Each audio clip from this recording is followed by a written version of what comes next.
Selamat datang di perdagangan global yang semakin kompleks. Tahukah Anda bahwa setiap hari triliunan rupiah bertransaksi melintasi batas negara melalui perdagangan internasional? Namun, di balik aktivitas ekonomi yang menggiurkan ini, terdapat kerangka hukum yang rumit dan terus berkembang. Saya akan mengajak Anda semua menyelami dunia hukum perdagangan internasional dari konsep dasar hingga tantangan kontemporer seperti e-commerce dan perdagangan digital. Bersiaplah untuk memahami bagaimana aturan-aturan ini membentuk ekonomi global dan mempengaruhi kehidupan kita sehari-hari. Menurut definisi Cliff M. Schmidhoff yang diadopsi oleh Huala Adolf, hukum perdagangan internasional adalah sekumpulan aturan yang mengatur hubungan-hubungan komersial yang sifatnya hukum perdata, dengan fokus pada transaksi-transaksi yang melibatkan berbeda negara. Berbeda dengan perdagangan domestik, perdagangan internasional melibatkan setidaknya dua sistem hukum yang berbeda, menciptakan kompleksitas unik dalam penerapannya. Sumber hukum perdagangan internasional terbagi menjadi dua kategori utama. Yang pertama, sumber hukum privat yang mencakup konvensi WINA, Unidroit Commercial Contract, UCP 600, Incoterms 2020, dan berbagai aturan maritim seperti Hamburg Rules dan Rotterdam Rules. Kedua, hukum sumber publik yang meliputi WTO, AFTA, dan Komunitas Ekonomi ASEAN.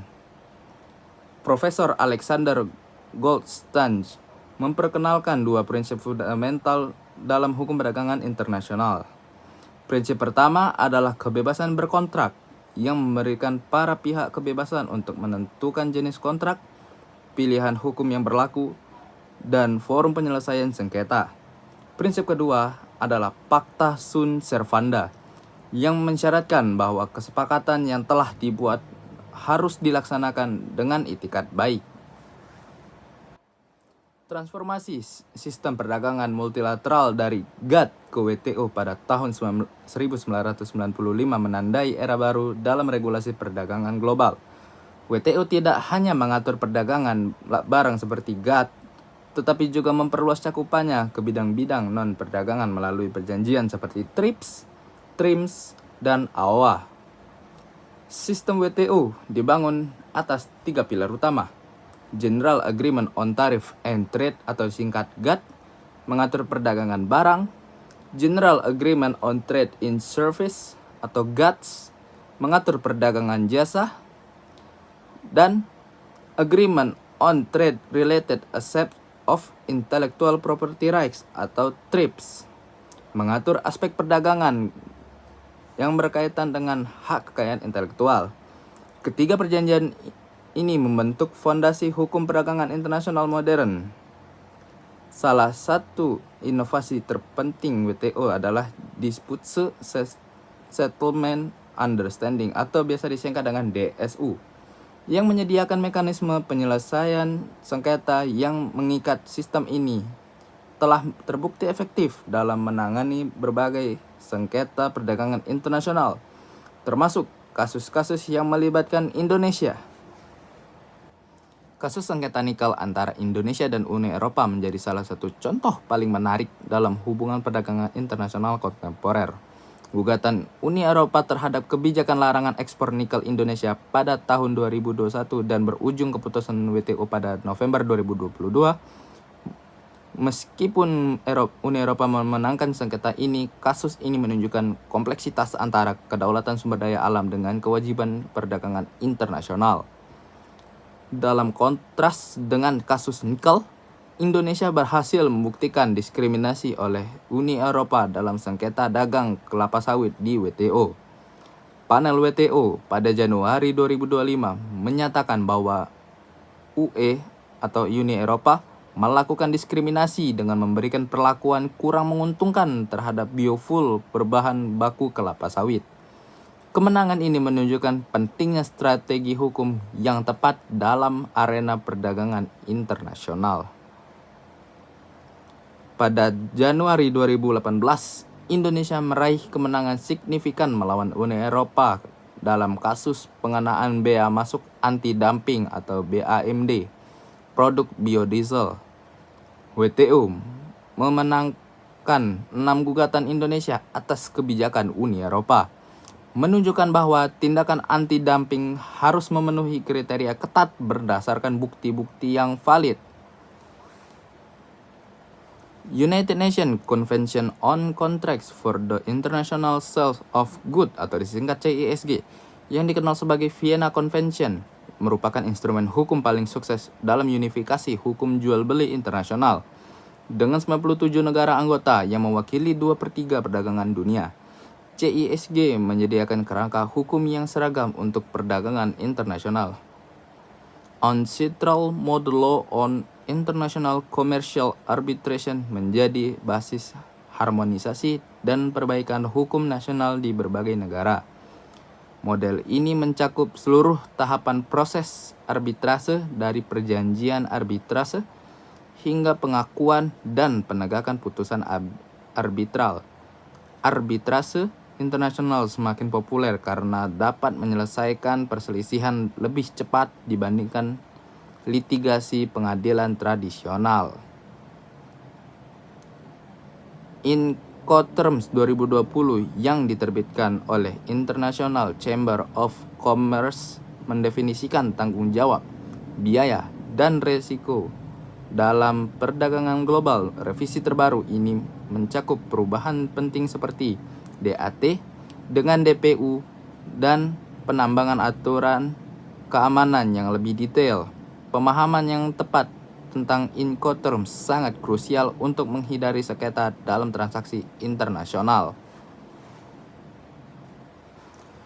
Indonesia telah mengembangkan kerangka regulasi e-commerce yang komprehensif melalui berbagai peraturan.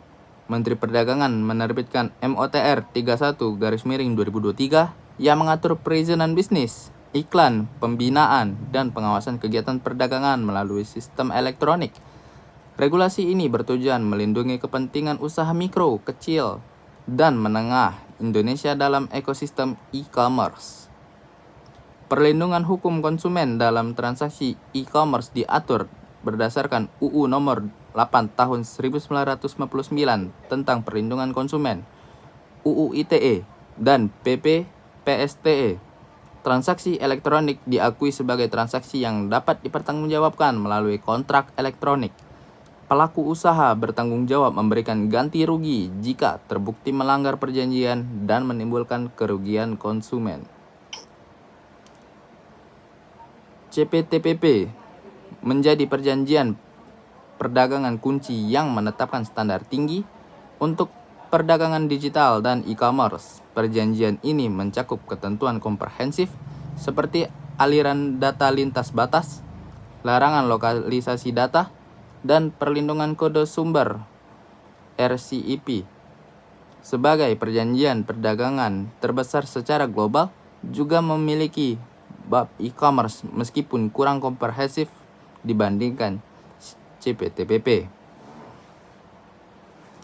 OECD mengakui bahwa perdagangan internasional memainkan peran kunci dalam mengatasi krisis triple climate change, biodiversity loss, dan pollution. Transformasi ekonomi global dari didominasi bahan bakar fosil ke energi terbarukan memerlukan peningkatan produksi dan perdagangan internasional berbagai raw material kritis. Negara-negara semakin mengandalkan kebijakan perdagangan terkait lingkungan, seringkali dengan persyaratan baru untuk mengukur, melaporkan, dan memverifikasi jejak lingkungan produk di perbatasan. Kebijakan ini dapat menimbulkan kekhawatiran tentang implikasi ekonomi dan efektivitas global mengingat meningkatnya biaya kepatuhan dan perdagangan bagi bisnis. Masa depan hukum perdagangan internasional akan sangat dipengaruhi oleh perkembangan teknologi seperti artificial intelligence, blockchain, dan cryptocurrency. Berbagai negara telah memulai mengembangkan kerangka regulasi untuk aset kripto dengan pendekatan yang bervariasi dari protektif hingga progresif. Tantangan utama ke depan adalah menyeimbangkan antara harmonisasi hukum internasional dan kepentingan nasional masing-masing negara. Ancestral terus berperan dalam harmonisasi hukum transaksi perdagangan elektronik internasional, sementara negara-negara berusaha mempertahankan kedaulatan regulasi mereka. Perjalanan kita hari ini telah membawa kita melalui kompleksitas hukum perdagangan internasional dari prinsip-prinsip fundamental hingga tantangan kontemporer di era digital seperti yang kita lihat dari berbagai studi kasus Indonesia. Pemahaman yang mendalam tentang instrumen hukum perdagangan internasional bukan hanya penting bagi para praktisi, tetapi juga bagi setiap individu yang ingin memahami bagaimana ekonomi global beroperasi. Hukum perdagangan internasional terus berkembang seiring dengan perubahan teknologi dan dinamika geopolitik. Sebagai generasi masa depan, kita memiliki tanggung jawab untuk tidak hanya memahami sistem yang ada, tetapi juga berkontribusi dalam membentuk masa depan global yang lebih adil, berkelanjutan, dan inklusif. Saya M. Zamir Zidan mengucapkan terima kasih dan wassalamualaikum warahmatullahi wabarakatuh.